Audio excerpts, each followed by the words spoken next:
नमस्कार, आपके साथ में रोहित कुमार, आप न्यूज फॉर नेशन पर। पूर्णिया के रुपौली विधानसभा में उपचुनाव हो रहे हैं। चुनाव को लेकर के नामांकन की प्रक्रिया भी पूरी हो गई है। अब नामांकन के बाद स्क्रूटनी का दौर होगा और उसके बाद ये पता चलेगा कितने प्रत्याशी हैं। फिलहाल कुल 13 लोगों ने वहां पे नामांकन किया है।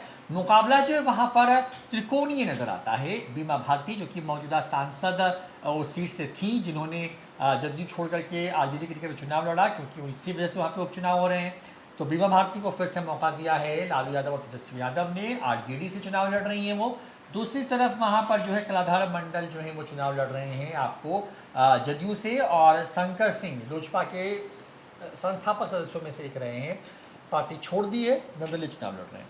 पप्पू यादव ने पूर्णिया में सबको चौंकाया और देश के स्तर पर देश की जो टॉप 5 सीटें थी जिसने सबसे ज़्यादा चर्चा सुर्खियां बटोरी, वो सीट पूर्णिया सीट थी, क्योंकि पप्पू यादव ने कांग्रेस ज्वाइन किया, टिकट मिला नहीं।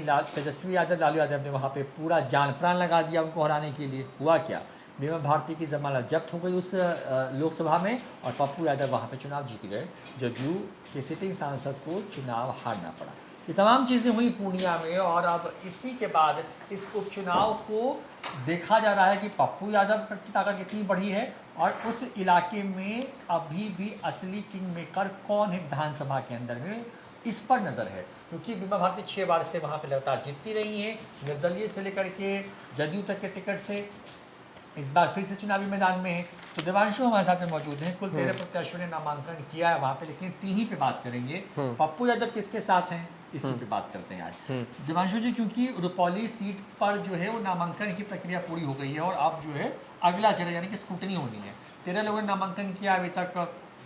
बीमा भारती को आप देख पा रहे हैं, कलाधर मंडल हो गए, शंकर सिंह हो गए। शंकर सिंह हो गए, किसको देख रहे हैं, और पप्पू यादव को कहाँ देख पा रहे हैं? देखिए, पप्पू यादव पूर्णिया के सांसद, निर्दलीय सांसद पप्पू यादव जो हैं वो लगातार पूर्णिया लोकसभा क्षेत्र में जमे हुए हैं और जिस पैटर्न से वो काम कर रहे हैं ना, वहाँ के लोगों को खूब पसंद आ रहा है। ऐसे ही सांसद अगर 40 सांसद बिहार में हो जाए तो बिहार कहीं और पहुँच जाए, ये बात, क्योंकि ऑन फील्ड लगातार सुबह से लेकर रात तक पप्पू यादव ऑन फील्ड पूर्णिया लोकसभा क्षेत्र में जमे हुए हैं।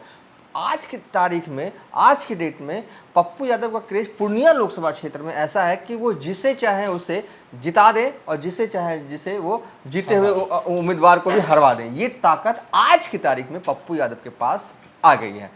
4 महीने पहले नहीं होगी वो अलग बात है, लेकिन आज तो है। पप्पू यादव जिसे चाहे उसे रुपौली बाई इलेक्शन 2024 जितवा देंगे, जहां पर चुनाव जो है वो 10 जुलाई को होने वाला है। मुख्य तौर पर देखिए, आपने जैसे बताया कि 13 उम्मीदवार हैं रोहित, 3 उम्मीदवार मुख्य रूप से हैं। एक जेडीयू के कलाधर मंडल जिसे लेसी सिंह लेकर आई हैं, या कहें जेडीयू के तो उम्मीदवार हैं लेकिन लेसी सिंह की पसंद है कलाधर मंडल। और लेसी सिंह पूर्णिया जिले से के जमदाहा विधानसभा सीट से विधायक हैं और मौजूदा वक्त में मंत्री हैं और नीतीश कुमार की करीबी जो है वो नेताओं में से भी एक हैं, ठीक है। और दूसरी छोर आरजेडी की तरफ से खुद बीमा भारती, खैर चुनाव खुद नहीं लड़ना चाहती थी स्वास्थ्य कारणों की वजह से, लेकिन लालू यादव की तरफ से आया कि आप ही को चुनाव लड़ना है, सो वो लड़ रही हैं। तीसरी तरफ से एक और दमदार निर्दलीय उम्मीदवार है शंकर सिंह, जो कि राजपूत समाज से आते हैं और इस बार कई बार हारे हैं शंकर सिंह, लेकिन इस बार लग रहा है कि वो ये सीट निकाल लेंगे। ऐसा भी कई लोग जो हैं, जो हमें फीडबैक रुपौली जो उपचुनाव से जो है रुपौली के लोग जो हैं या रुपौली के जो पत्रकार हैं पूर्णिया से, वो फीडबैक जो दे रहे हैं शंकर सिंह के बारे में। अब आते हैं पप्पू यादव जो हैं वो कहाँ हैं, किसके साथ रहेंगे। कलाधर मंडल के साथ रहने का तो कोई सवाल पैदा नहीं होता, क्योंकि वो एनडीए के उम्मीदवार हैं, बीजेपी समर्थित उम्मीदवार हैं, तो कोई सवाल नहीं है। और पप्पू यादव खुद को वो कांग्रेसी मान बैठे हैं, ठीक है। बीमा भारती कांग्रेसी तो खुद को मान बैठे हैं पप्पू यादव, लेकिन तो क्या बीमा भारती को सपोर्ट करेंगे, ये भी नहीं, ये भी संभव नहीं, असंभव सा है, क्योंकि वो आरजेडी के उम्मीदवार हैं और तेजस्वी यादव की पसंद है बीमा भारती। और बीमा भारती के लिए ही तो तेजस्वी यादव ने पूरा व्यू रचना पूर्णिया में जो लोकसभा चुनाव में जो रचा वो सबको जग जाहिर है, तो बीमा भारती के पक्ष में तो प्रचार करने का कोई सवाल ही नहीं होता है। तो फिर अब सवाल है कि अब पप्पू यादव को कोई उम्मीदवार मिल गया है जिसके लिए वो प्रचार करेंगे, जिसके लिए पप्पू यादव चाहते हैं कि वो उम्मीदवार जीते, रुपौली के लिए काम करे, ठीक है। अब तीसरे उम्मीदवार हैं निर्दलीय तौर पर शंकर सिंह, राजपूत समाज से आते हैं और लगातार चुनाव जो है वो लड़ते रहे हैं रुपौली में। 2005 जब फरवरी मार्च में मुझे संभवतः जो चुनाव हुए थे उसमें वो विधायक भी बने थे। फिर नवंबर में चुनाव होते हैं तो फिर वो हार जाते, तो एक टर्म जो है वो 8-9 महीने के लिए वो विधायक भी बने और तब से लगातार चुनाव लड़ते रहे। 2010 विधानसभा भी चुनाव लड़ा, 2015 भी लड़ा, 2020 भी चुनाव लड़ा, लेकिन जीत नहीं पाते हैं बीमा भारती के खिलाफ। बीमा भारती जब जेडीयू में थी, जब उनके पास तीर छाप था तो बहुत ही स्ट्रांग थी, उन्हें हराना असंभव सा हर चुनाव में लगा। निर्दलीय भी लड़ी 2000 में तो जीत गई, ठीक है। तो क्या अब मुकाबला तो तीनों के बीच में है और पप्पू यादव इन तीनों के लिए प्रचार नहीं करेंगे। अब हाँ, मैंने ये बताना भूल गया, शंकर सिंह के लिए क्या प्रचार करेंगे पप्पू यादव? शंकर सिंह के लिए तो बिल्कुल नहीं करेंगे। शंकर सिंह ने पता है लोकसभा चुनाव में पप्पू यादव के खिलाफ कितना काम किया है, पूरा जी जान लगा के संतोष कुशवाहा को जितवाने में लगे थे शंकर सिंह। तो कैसे पप्पू यादव जो है वो शंकर सिंह को सपोर्ट कर सकते हैं? तो शंकर सिंह को तो सपोर्ट करने का सवाल ही जो है वो पैदा नहीं होता है, क्योंकि शंकर सिंह ने बीते लोकसभा चुनाव में जो है वो संतोष कुशवाहा को सपोर्ट किया था और जी जान से लगे थे उनको जितवाने के लिए। तो इन तीनों उम्मीदवार को सपोर्ट नहीं कर रहे हैं पप्पू यादव आज की तारीख के हिसाब से।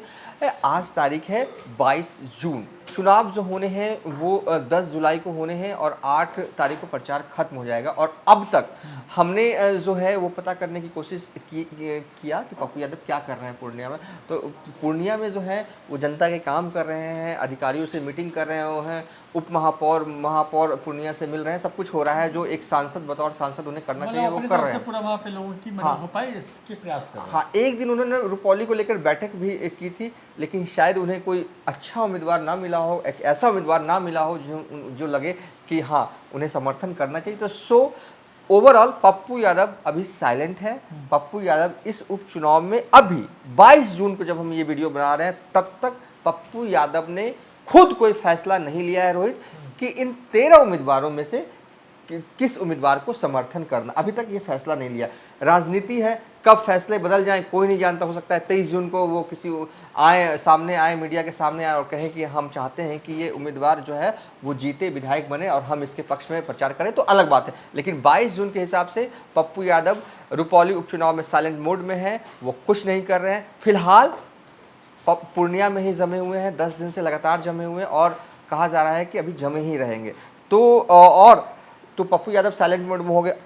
अब ये सवाल आता है कि ये भी हम आपको बताते थे कि इन 3 उम्मीदवार कलाधर मंडल, बीमा भारती और शंकर सिंह में एज किसे है, ये भी बता देते हैं। देखिए, कलाधर मंडल के लिए राहें थोड़ी सी मुश्किल, जो ये हम अपनी बातें नहीं करें, जो फीडबैक जो हमें वहाँ से मिल रहा है, ये सीट जो है वो गंगौता बहुत सीट है।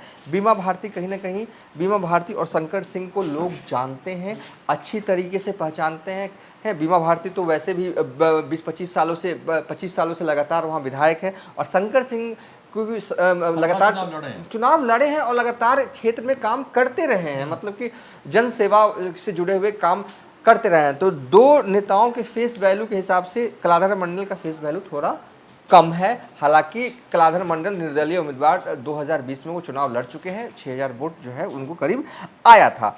तो इस हिसाब से अभी जेडीयू के उम्मीदवार थोड़े जो हैं वो कमज़ोर दिख रहे हैं। कई लोगों ने तो मुझे कहा कि शंकर सिंह ये सीट जो है वो निकाल सकते हैं। इस बार मुख्य रूप से मुकाबला जो है बीमा भारती वर्सेस शंकर सिंह में होने जा रहा है।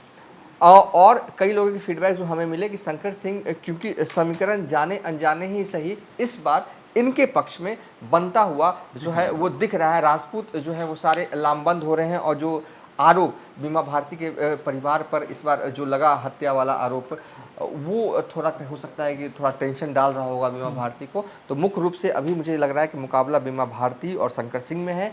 कलाधर मंडल रेस में नहीं है। 22 जून आज की तारीख है। चुनाव प्रचार अभी लंबा चलेगा, अभी कुछ दिन हो सकता है कि फिर रेस में आगे आ जाएं, क्योंकि राजनीति में कब कहाँ कौन सा बयान किस पे भारी पड़ जाए, कौन से कार्य कब कौन रेस में पीछे चलने वाला व्यक्ति भी आगे हो जाता है और आगे वो चलने वाला व्यक्ति भी पीछे हो जाता, तब नहीं कहा सकता। लेकिन जब हम ये वीडियो बना रहे हैं 22 जून को रोहित, तो यही फीडबैक है। कलाधर मंडल जेडीयू के उम्मीदवार, लेसी सिंह के उम्मीदवार पिछड़ रहे हैं। आगे बीमा भारती और शंकर सिंह है और उसमें भी शंकर सिंह को थोड़ा अभी एज है। तो ये स्थिति देखिए वहाँ पर है। पप्पू यादव जो है फिलहाल उन्होंने अपने पत्र नहीं खोले, किसी समर्थन में होंगे। बड़ी बात यह है कि रुपौली विधानसभा के जो उपचुनाव होने हैं वो एक तरीके से बिहार में विधानसभा चुनाव के पहले का लिटमस टेस्ट है। हालांकि इसके बाद भी एक और राउंड जो है झारखंड के विधानसभा चुनाव के साथ साथ जो है बिहार में एक उपचुनाव हो सकता है, क्योंकि बिहार में कई सांसद जो हैं नए बने हैं जो विधायक थे पहले, जैसे सुधाकर सिंह हो गए, जहानाबाद के सांसद जो बन कर के आए हैं। तो इन जगहों पर उपचुनाव होने हैं और इन उपचुनावों के बाद जो है एक तरीके से आप ये मान के चलिए कि ये समझ में आएगा कि बिहार में फ़िलहाल कौन कितना मजबूत है। लेकिन पप्पू यादव जो है पूर्णिया में अभी इतनी हैसियत अब रखते हैं कि वो जिसे चाहें वो जिता सकते हैं, जिसे चाहें वो हरा सकते हैं। रहेंगे साथ किसके, जो भी अपडेट छोड़ देंगे न्यूज़ 4 नेशन पर।